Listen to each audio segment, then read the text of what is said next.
بروز بالله السميع من الشيطان اللعين الرجيم. بسم الله الرحمن الرحيم، والصلاة والسلام على سيدنا محمد وعلى آله وأصحابه وسلم تسليما كثيرا إلى يوم الدين آمين. سلام الله عليكم ورحمة الله تعالى وبركاته يا إخوة. الحمد لله. أسلموا أمي فلوك عرفوا كعلى بركة كعلى ولي مندو مسمي يانجي آدم الدسي فلاي ni ala te foit se kake masami yambonye ni aglitigiye kagla gambonye ni dine tigiye no muhammad ka dine sallallahu alaihi wasallam ami ala tan ala warete ala mingo gemi nyogonte ala minga fagana mimana jabake wana e minga yo bani futu kofe islamu ala fulu kofe ka barkada anga fuli barkada wala mando amo nyishi aw bel dele klinglema mali kono ya mali ko fe jamana klubana nu nyebana anga fuli buyi arajo minum bi anga kachatu tameya bamako ya ani mali dugo dugula kafara yoro ka anga fuli barkada wala mando abinyishi abel delema bina ala sona andi sojale biya Kabé samedi le 29 septembre l'année 2018. Sibirido Nazara Kalo Klemwa ani Konondo. Sa jate Kalo Konondo na Nazara Jatela. Sa bafla ani tan ani sheki san. Ambi Malala Bamakoya. Ambi Yirimajuya. Kado Bula Anjera Kadima Konoya. Biani Sojale Bia. Anfarfone Bia. Kakenye ni alaka here kakenye ni alaka nemoy anga kakenye ni ambadon nani kanunye da anga ya ambala muzo flabia no e nyere batroma awa kulubali ani fanda kulubali alhamdulillah ambala muzo awa kulubali afurge de ambala make isa kulubali no nyere burange mi sigaro beleme Guinée ko tural mabi a faso yo koro nyaso ko menna sans cercle la ala de yan déplacer ka boy ala jati kama kata ala tafa faso la shenchama kata ala tafa ga ko mini kono shenchama kata ala tafa ga sikidanu ga marola shenchama wa ala ya garsake musula muso kubaka kabo an famalla ya kata a cheno fe jamana ko fe opma bi amso nana nyedanga kana folila an fa ya ani an yare jatiki muso ndu an jati ga de muso yi fanda ani so kadi ni nunu mo fla yeli an fa ya bi an far funne do ni mo fla yeli an fa ya bi fitri wala kafiri an bi taw ga dugula an bi fo fanda ngo ka so ke kalanwe mashi yanti nyogo soroye nga shengele mina nyogo soroye aya jando ana aseko bela ka jando anga demiso na aseko bela ka aseko beka nye shenwara mina na fo ko fananya soro sama blama nye bunya ani karama kama dungo do aban wele ka fuli ke ka dugo nyini demise sebedu nyere ni sojara ni fana ko so sabu dugu be anu ka mogo beko tiɲɛ yɛrɛ la k'an ka bɔli min ya fana ninnu ye k'aw ma ɲɛ mɔgɔ wɛrɛ ye o tuma o ye nisɔndiya kumaba ye ni mɔgɔ bɛ yɛlɛma ni yɛlɛmana ka bɔ juguman na ka na ɲuman na o de ye yɛlɛma ɲuman ye mɛ n'a fɔra ko mɔgɔ bɛ ka yɛlɛma ka bɔ ɲuman na ka taa juguman na o ye tacɛ ni alaki de ye o tuma nisɔndiyara n'u ye u y'an kunna wolo an ka foli b'u ye kosɛbɛ ani koro gelenbugu ka bɛɛ koro damɛlila ka bɛɛ koro sobala ka bɛɛ nyaso komini mɔgɔ bɛɛ sans cercle bɛɛ ani Segu région yɛrɛ bɛɛ ka fara Mali bɛɛ ka Silamɛ jamana bɛɛ an ka foli bɛ bɛɛ ye an balimakɛ Isa diinɛ dɛmɛbaa don n'a ni na ka nafolo ye a ɲɔna ka dɔgɔ sabu mɔgɔ caman bɔra ka taa tunga fɛ jamana kɔfɛ o ni ala ma ɲɔgɔn ye bilen fiyewu o ni kira ma ɲɔgɔn ye bilen fiyewu o ni sirifiw ma ɲɔgɔn ye bilen fiyewu o tatɔ kɛra baari gulɔ sungurubaso manamanako ni batarako ni kalakoloko bon ala fani siriyara anw balimakɛ isaka ka bɔ ya hɛrɛ la ka taa jamana kɔfɛ hɛrɛ la ka jando a danbe la a n'a bɔkolo ni diinɛ na isaka nga ala fo isaka nga ala fo dɛ o kuma ala y'o min kɛ isa ye ala t'o kɛ bɛɛ ye o kɛra minnu ye olu de kan ka ala barikada olu kan ka ala fo olu kan ka ala waleɲuman dɔn n'o baara ɲuman kɛli ye parce que a bɛ jamana min na n'o ye Guinée équatoriale ye tukɔnɔ jamana ninnu an bɛɛ b'a dɔn fɛn min bɛ yen Guinée équatoriale ani jamana wɛrɛw bɛ yen tukɔnɔ jamana ninnu olu yɛrɛ jamana dɔw ko ala ma cɛya ni musoya da foyi kama jɛnɛya kɔ ko dakun foyi tɛ cɛya la ani musoya la jɛnɛya kɔ ko baasi foyi t'a la o tuma ni ala ye ka maa min da ye o ka tila k'a danbe dɔn k'a bɔkolo dɔn ka diinɛ minɛ sɛbɛ ye an kan ka ala fo k'o tigi fo dɛ an caman mi ala ko la an fɛ farafinna kɛrɛnkɛrɛnnena mali kɔnɔ yan fɛn dɔw bɛ yen an ɲɛ t'olu la o nka an ɲɛ bɛ ala la nka kuma dɔ la aventurier ninnu ɲɛ bɛ min na faransi espagne italie malta kuwait a tɔgɔ ye di jamana wɛrɛ ninnu na pakistan ayiwa a tɔgɔ Guinée équatoriale u bɛ ɲɛ bɛ fɛn min na sɛtanɛ min b'u ɲɛkɔrɔ ye n'i y'o bila anw ɲɛkɔrɔ ye an caman kuru bɛ misiri kɔnɔ walahi an bɛ misiri bila o ye hakika ye dɛ o tuma ala fani sigira anw balimakɛ ka isa k'a danbe dɔn k'a bɔkolo dɔn o n'a ɲɔgɔnna caman bɛ yen fana minnu ma ala janfa o ma kira janfa nka o ɲɔgɔnna caman fana bɛ yen minnu ɲinana layidu kɔ ka ɲinɛ ala kɔ ka ɲinɛ kira kɔ ka ɲɛna bɔkolo ni danbe bɛɛ kɔ o tuma an nisɔndiyara ni ninnu nani ye an nisɔndiyara n'u ka baara ɲuman ye k'a fɔ ayiwa muso kana taa jamana kɔfɛ fiyewu cɛ nɔfɛ fo a kana foli kɛ karamɔgɔ la dɔwɛrɛ tɛ o an di nasi di an di usulan di nka an bɛ mun di ladilikan min b'an bolo kangardakan min b'an bolo ka bɔ kuranɛ na walima hadisa la ladilikan min b'an bolo furu kunna ani mɔgɔya la an b'o de di o bɛ nafa min ɲɛ an balimamuso ye o bɛ nafa min ɲɛ an balimakɛ ye fo ka moriw sa o ka nasi t'o dilan ye han o ladilikan b'u ka du jɔ ka denw barika k'u sabati n'o tɛ mɔgɔ caman bɔra yan ka kusi jamana ma o ko labanna min na an bɛɛ y'o dɔn ni ala sɔnna an bɛ fɛ ka dakuruɲɛ fila ladilikan kɛ ayiwa muso la komi o b'an ɲɛkɔrɔ yan sisan o kɔfɛ fana cɛ yɛrɛ tulo b'an na dakuruɲɛ fila ladilikan fana an n'o saba a kun walima dakuruɲɛ kelen an n'ale ta kɛ kelen ye an na muso ta kɛ fila ye k'ale ta kɛ kelen ye ala k'an bɛ sababa o togo kɛ naamu protection on cherche la protection auprès du Seigneur an bɛ taga ɲini dannibaa masaba ala fɛ contre les embûches de celui qui souffle l'homme à la poitrine. Ni ka bɔ sɛtanɛ tɔɔrɔ ma min bɛ jɔn wasi a dusukun na. Et contre tous les maux de la création. Wa ala k'an kisi ala ka danfɛn bɛɛ tɔɔrɔ ma a ye fɛn o fɛn da. On commence avec le nom de Dieu. N'an bɔra yan an b'a daminɛ ni ala tɔgɔ barikama ye. Le tout-puissant et le sage. Dɔnni bɛɛ tigi ani fanga bɛɛ tigi don. Le Dieu unique et éternel. Ala min ye kelen ye a bɛ to kelenya la badabada. Le clément et le miséricordieux. Ala min ye diɲɛ hinɛ lɔbɔlen masa ye ani lahara nɛɛma kɛrɛnkɛrɛnlen ala. Après que le salut et la paix soient sur le prophète Mohammed et sa famille. N'an bɔra yen an bɛ sɔnni kira belebeleba kan n'o ye Muhamadu ye sallallahu ta'ala wa sallam a n'a somɔgɔ ɲumanw a n'a ka sahaba ɲumanw ani mɔgɔ minnu tugura kira la ni baara ɲuman kɛli ye an bɛ sɔnni u kan. N'an bɔra yen sa an ye walanda min gɛrɛngɛrɛ muso ka ladilikan don naam titiri in kala. Les 10 obligations de l'homme sur sa femme. A ko fɛn t'a min ye wajibi bilen Isa ka kɛ ayiwa awa ka kɛ Isa ye fɛn t'a min ye wajibi ye muso ka kɛ cɛ ye silamɛ muso muminatu muso alajɔ muso danbetigi muso muso min b'a yɛrɛ kalama n'a b'a danbe dɔn fɛn tɛ wajibi ye ka kɛ I cɛ ye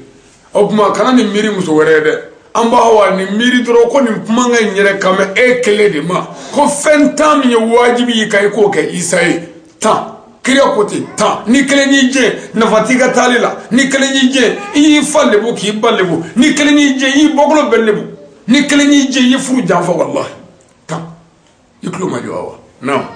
Un. Follow. La femme doit obéir son mari dans toutes les demandes, sauf le cas des croyances. D'infidèle. Comme muso kanga jando cheka fe bella, muso kanga chebonya fe bella, ka chela boto fe bella. Fona kera ala sosoko e ani duruna ko. Oy boto flair. Fawo fullaye, bawo fullaye ko kama yi mofu. Ira ko bename. Oyolu ka keta oyolu dai. Oyega keta oyorola oyi dai oyorola. Mais ni sera isa masa minga ngake. Koli chako mi ka beke fona kera ala sosoko e. Haramu ya ukeli davenga masabu ichekabo nga ichekabo yenga mamu alai ifakabo akabo nga mamu alai haramu tike mogo fakama haramu tike mogo bakama haramu tike mogo kara mogo kama haramu tike akal mami kama haramu tike davenga ma hali kira Muhammadu kama haramu tike opmani cheko mi abeke fona kara ala sosokui awa yuklo manjo nga nimiga fo awa de sisan de mala muso ni ere de ko ni ya miri awa ko dro ko kuna ka goni muso be parce que ne ya jate ko ali de kame awa ma ni nyoro ina ko ni nene ko obuma ko de kuna ngoya ta ma chien pied folo re la dili mi ki abo miri mo re ko meni muso ni miri ya ko be ikanga minge fruso la yodo ko kay jalu cheka febela ka na ko fengo fe ko beke fona kara jurum na ko 2. Aflana. La femme doit tenir compte de l'heure de sommeil de son mari et de l'heure de manger. Autant muso ko towe. Ago muso ganga jando chest no ko kumala ni cheka dumni ke kumala. O farafi muso ti soma. Ni daraki bis no ko hali demisenu mi manga minge ka chetus no ko la. La rado muso bi ninga bela atibe. Fona aso iti de. Ni chebe no ko la femi wajibi islam muso ka. Haramu e che kunu ni batra kuni mamna ko la. Kele haramu fana deunga kulunge ke enyana chebet nogola yala bes nogola no lugo manga bo manga mi akunu no karabe yatono mogo tongena shit islamé kuigi jalo ches nogo mala ala kire kudi sallallahu alaihi wasallam nas nogora atogas nogo na binas nogo atogas nogo na yida na digitigi ka samantama ni malo yoro la be na fa foti nalla momuru le koti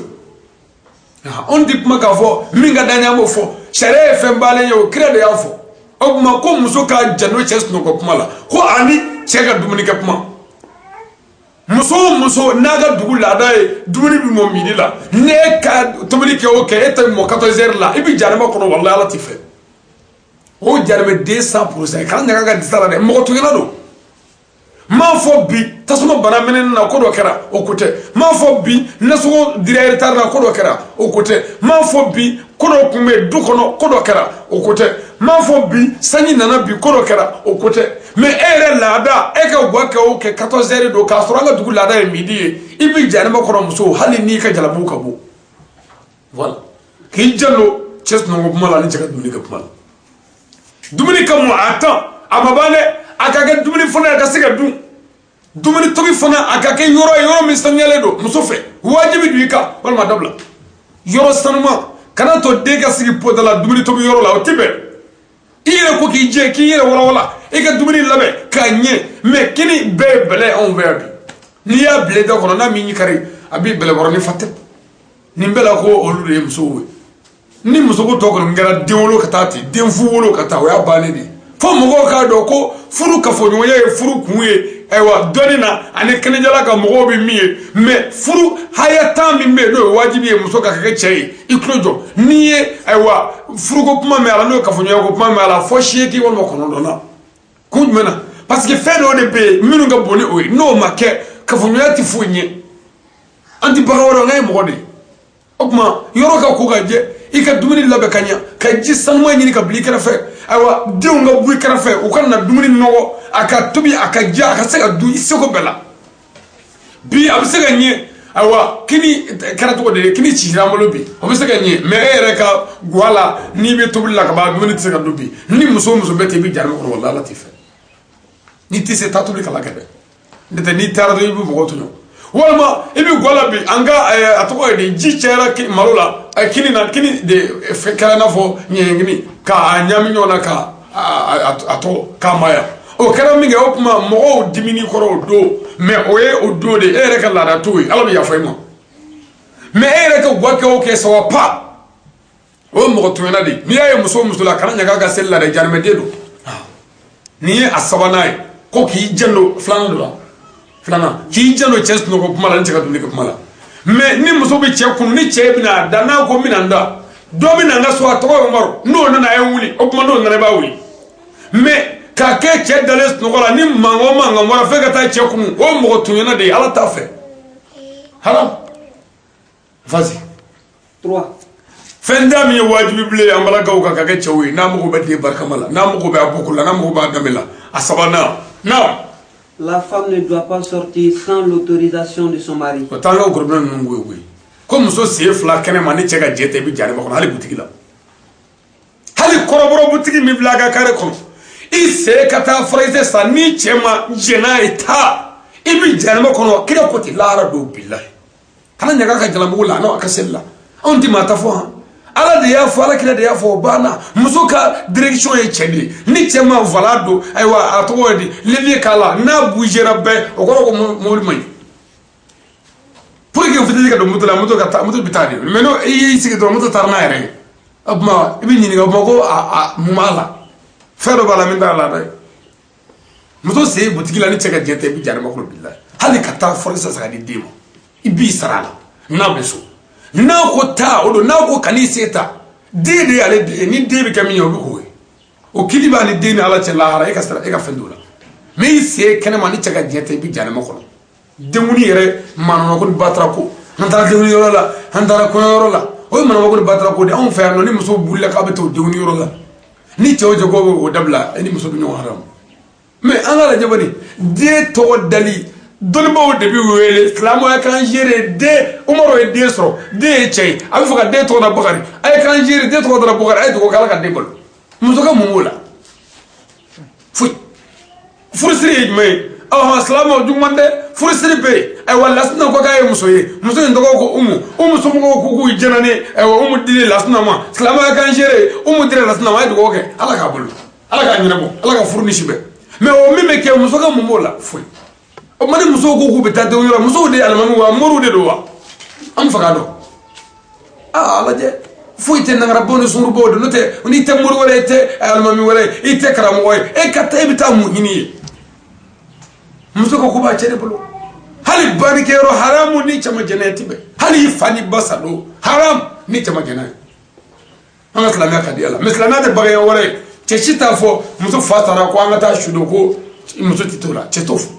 mais pour le café ni tao fodo mais cheto fo na pour le chendo c'est dit mais pour le me fo isse kana mani chaga jete haram ala kira ko mo yo ko robo fo o se fly ngadi jana mo ko la haram mais Allah kira ko sallallahu alaihi wasallam ko dinna to ko ne ko chema ko karsa ko musudu na ko esgate na ma ke bagar na ke umar fi ko chabi jarmo ko musu jarmo ko tago ko muna kira ko sabla ko muso e sumuru bay ko che da yushu na fra sumuru ba on fe mo bo miri jene kala la odo ngodo ngalla de sabo kira ko naye muso e jahiliya parchula awele ko sumuru ba hanna ma fange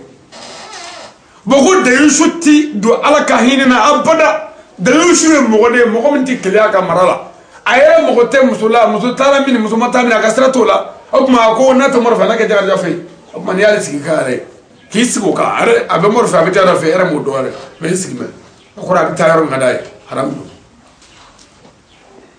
amba wa yuklu mai jode ani ma kuna ni to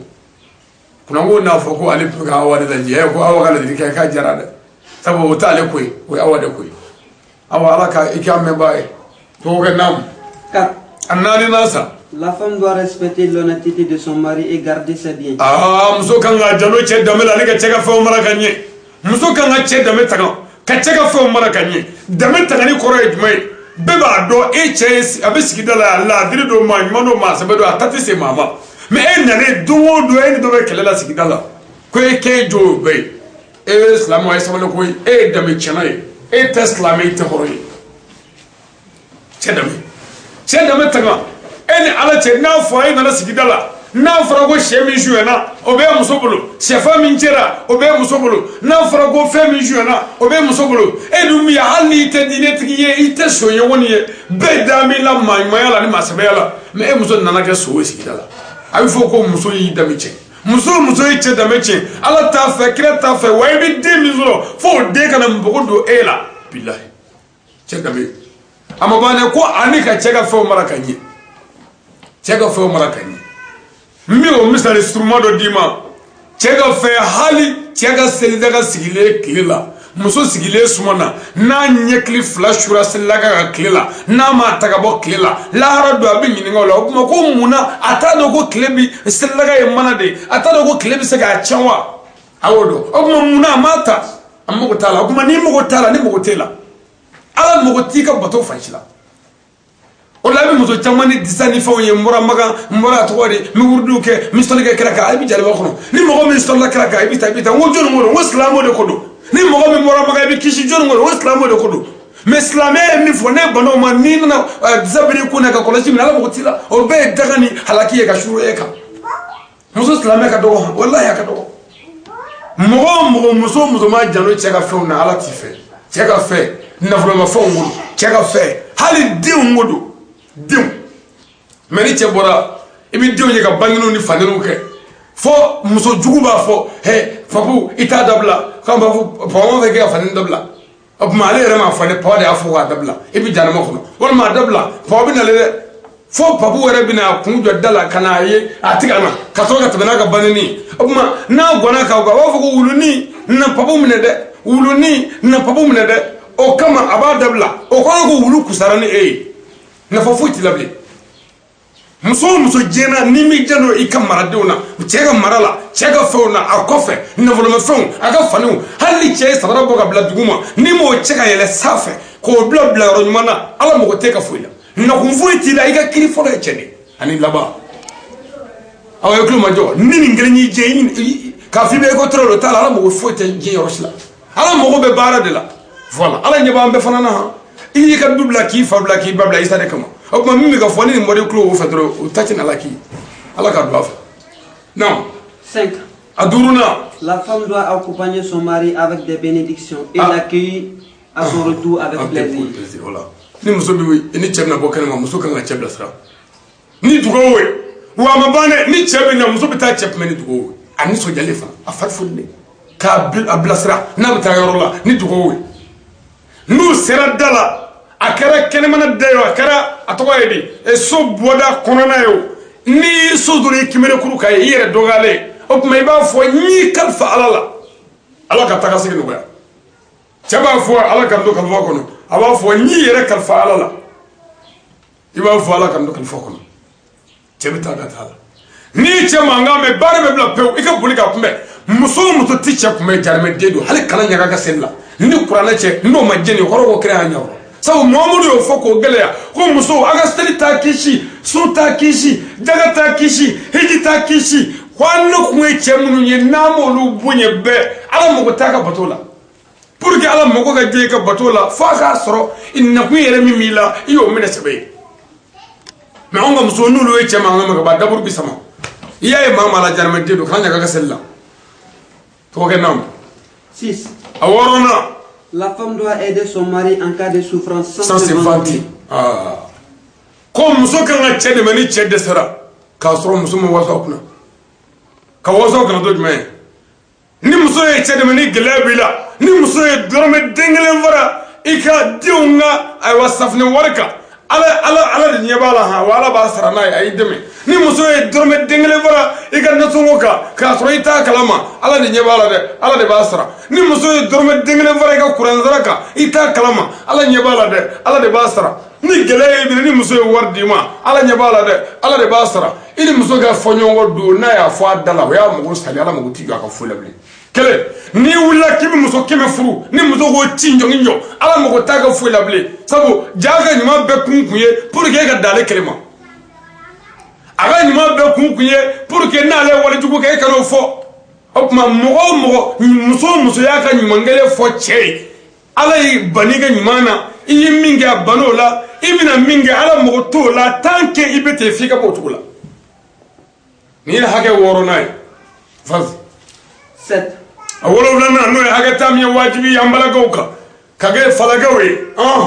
La femme ne doit pas oublier son mari à faire un besoin dont il n'a pas ce moyen.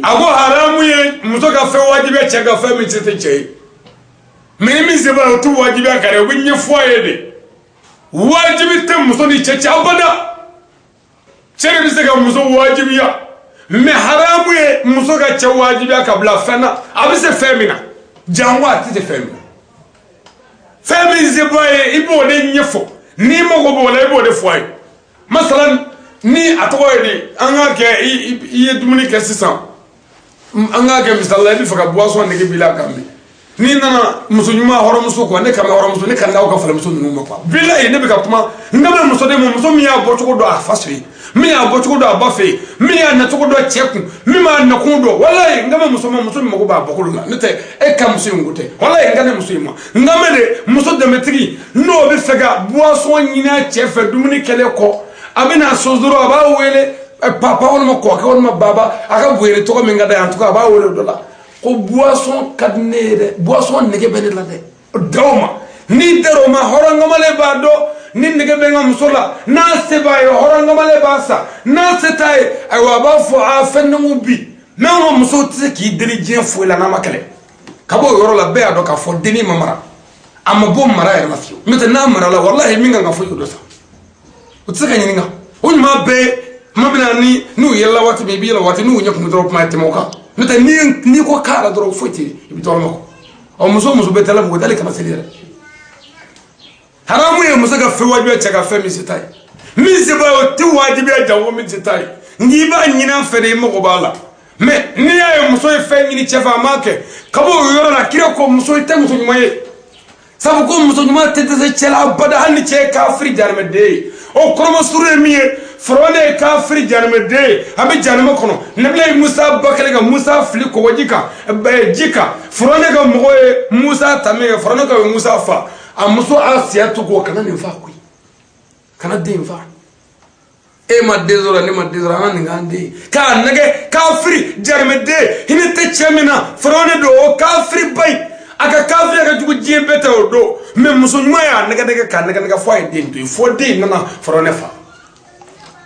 ni e dɛsɛl'i ta la e ye baga de n'i dɛsɛl'i ta la dɔrɔn i tɛ foyi ye e ni fatɔ bɛɛ ka kan non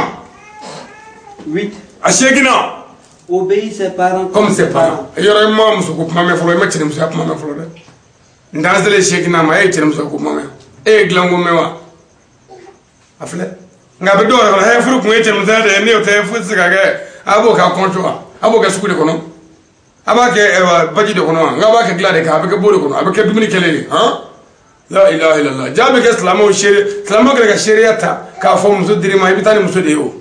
jaa fɛn dɔw bɛ yanni kafoɲɔgɔnya cɛ o furu fɛn dɔ don furu yɛrɛ kun dɔ don mɛ furu kun in ne tɛ sɔrɔ fɔ fɛn dɔw de ka na ɔ fɛn minnu kan ka na ni ɲininkaliw kɔ kafoɲɔgɔnya bɛ kɛ fu ye cɛnimusoya bɛ hakili de la ni hakili ma lafiya dɔrɔn foyi tɛ nin y'an tɛle hakɛ seegin de ma Muhamadu de bɛ ka nka ɲɛfɔ silamɛw ye a sera hakɛ seegin ma ko taɲɛ wajibi muso ka kan ye seegin a m'a fɔ fiyewu muso ye i wɔɔrɔ cɛ ye a ka se ɲɔgɔn ma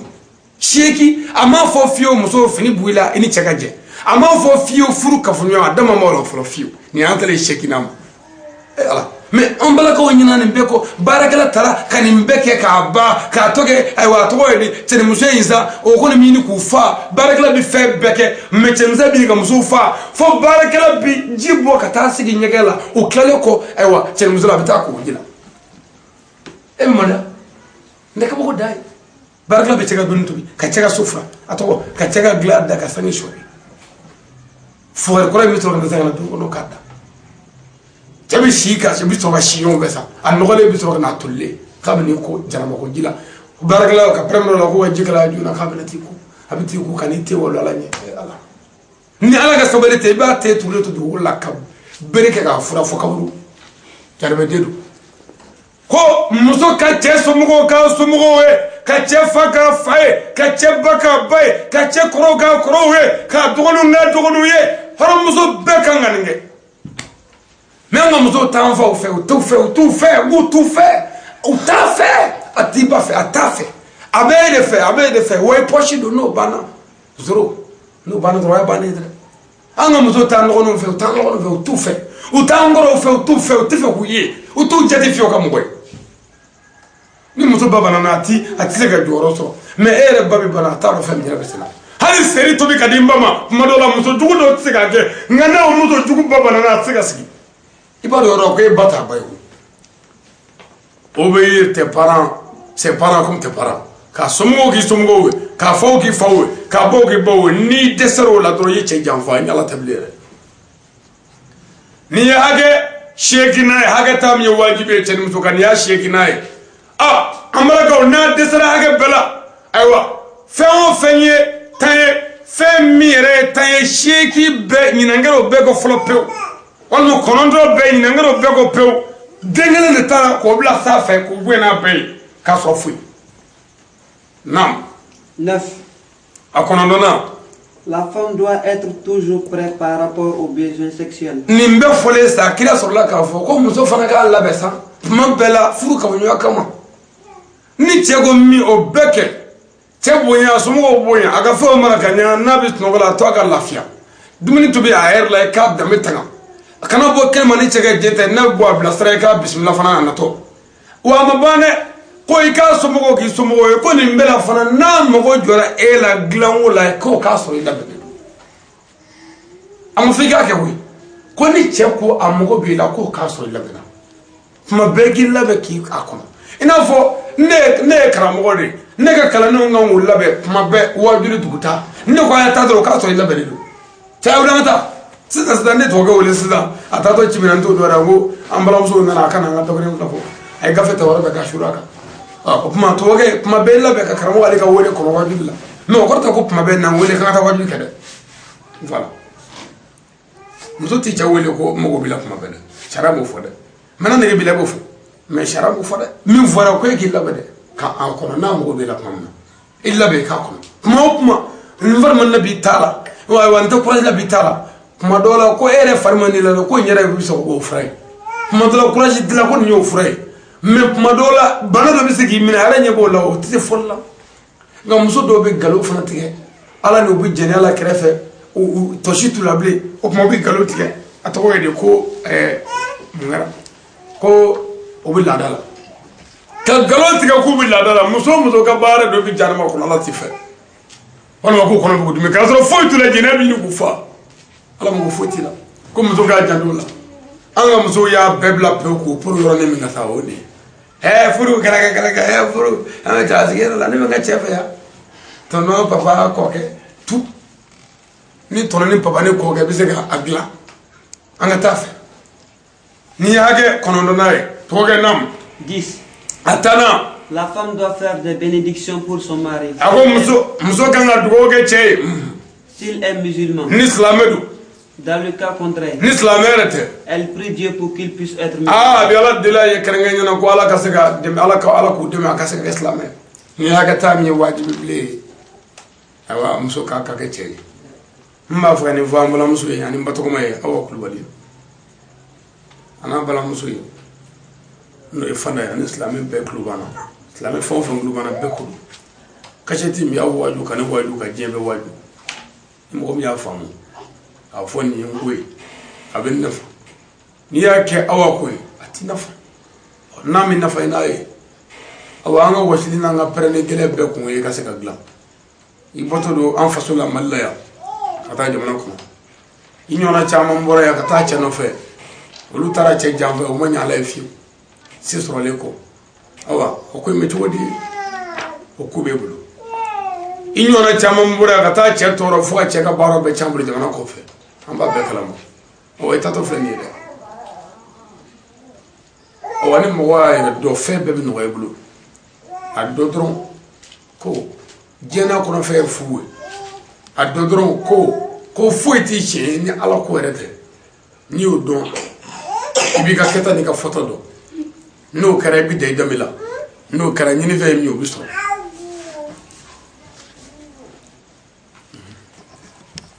meni nyina na itakun ko ni nyina na nyini bongo ni nyina na foto ko ni nyina na keto ko awa be gelale e mi ka bo an faso ko no malle kata chena fe tuka ka gele de fe mi na ke tuka fe ala de bado bana jugu be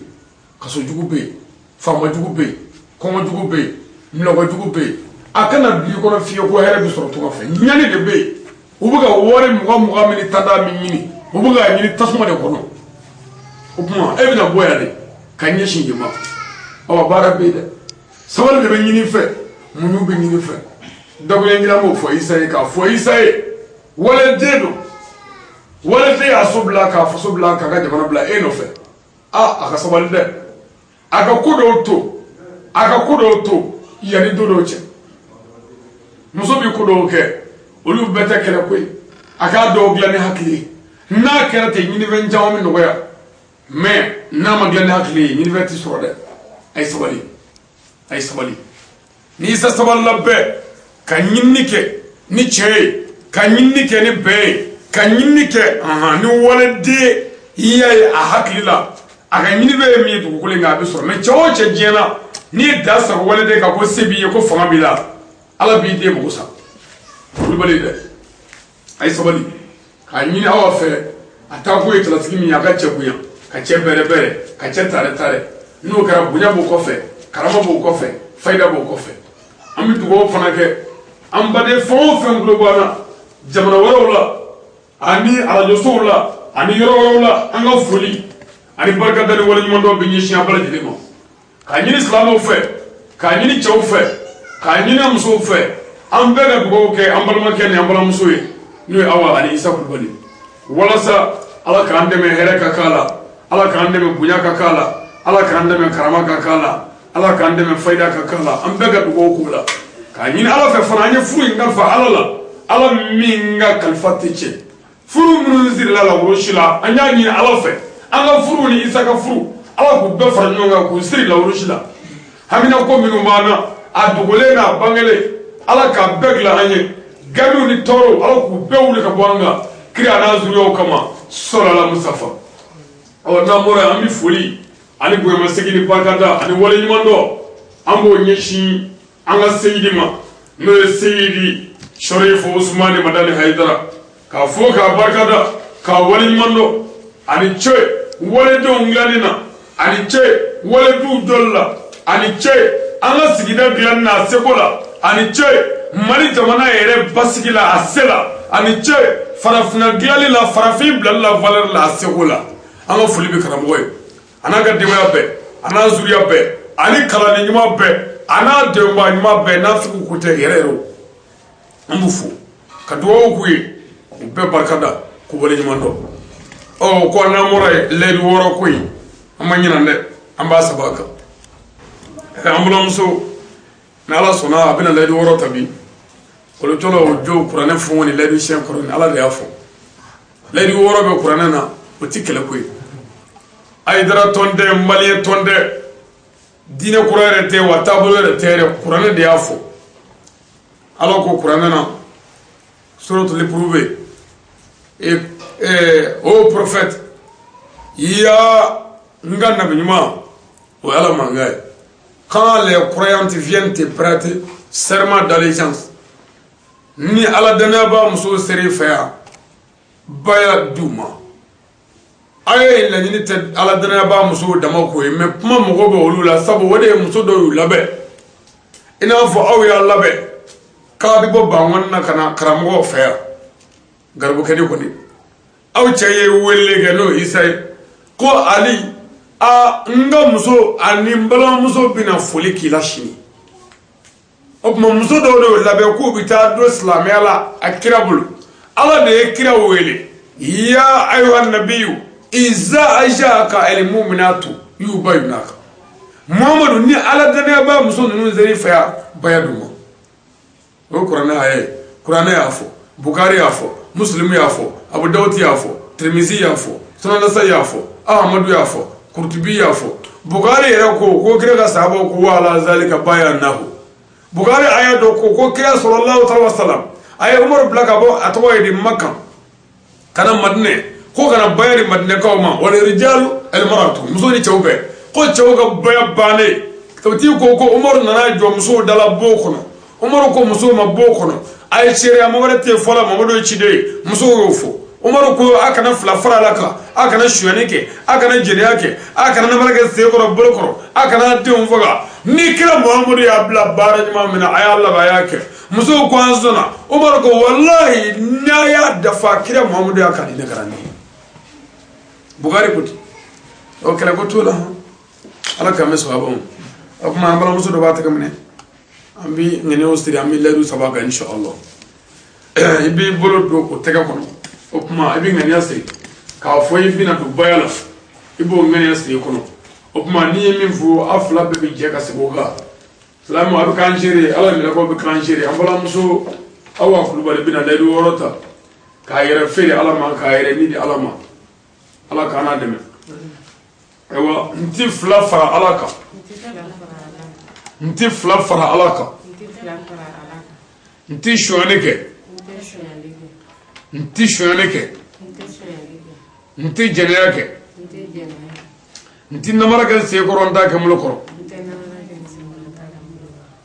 ntende fara ni kira Muhammadu imla bara nyuma mina la balidu mbake يا ربي الله كان ودمي الله كان فغسالا الله كان فغسالا كلا ورما كمان صلى الله عليه وسلم فرما بارجنا إن شاء الله من توكل كاين الله فعلا كان سبوا كاين اللهم ربنا آتنا في الدنيا حسنة وفي الآخرة حسنة وقنا عذاب النار